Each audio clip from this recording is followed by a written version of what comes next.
ओम श्री साई राम। ओम श्री साई भक्ति ज्ञान प्रदाय नमः। 74। भक्ति और ज्ञान देने वाले श्री साई को हमारा सादर प्रणाम। वेदों में भक्ति के 3 प्रकार बताए गए हैं, भौतिक, एकांत और अनन्य। भौतिक यानी जड़ से जुड़े हुए। अगर कोई व्यक्ति ध्यान व मूर्ति में मग्न होगा तो सभी अनुभव शरीर, मन और बुद्धि से उत्पन्न होते हैं, जो अशाश्वत होते हैं। एक दिन देह नष्ट हो जाती है और अनुभव भी नष्ट हो जाते हैं। फिर भी प्रथम भक्ति की आवश्यकता है। इस भक्ति मार्ग से प्रवास करते करते धीरे धीरे एकांत भक्ति की दूसरी सीढ़ी तक पहुंचना चाहिए। इसका अर्थ है एक ही मूर्ति अथवा रूप को समर्पित होना और एकांत में वह एक खास रूप का मानसिक दृष्टांत का अनुभव करना। एकांत भक्ति यह सूक्ष्म अवस्था है जो परिणाम कारक नियंत्रण रखती है, जिससे खुद को अंतरात्मा का अनुभव प्राप्त कर देती है। एकांत भक्ति में मन विलीन हो जाता है और स्तब्ध, मूक अवस्था प्रति पहुंचता है। ईश्वर सर्वत्र है, ये भावना निर्माण होती है।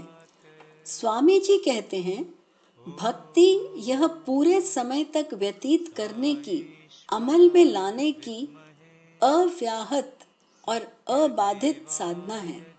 पुराने समय में स्वामी जी गुरु पूर्णिमा, वैकुंठ एकादशी इन दिनों भक्तों को अमृत प्रदान करते थे। सभी भक्त अनुशासनबद्ध कतार में बैठते थे और स्वामी जी उन कतारों में से चलते चलते अपने कर कमलों से साक्षात किया हुआ अमृत सभी को देकर उपकृत करते थे।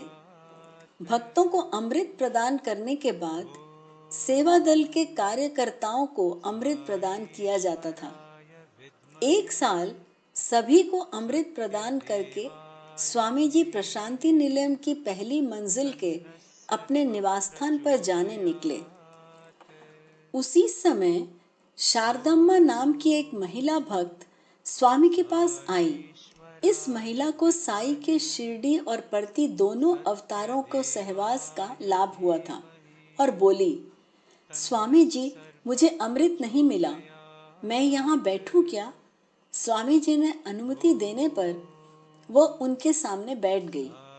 स्वामी जी ने अपने हाथों से रौप्य कलश में से चम्मच द्वारा अमृत की बूंद उसके मुंह में डाल दी, परंतु उसने कहा, स्वामी जी, एक भी बूंद मुंह में नहीं गिरी।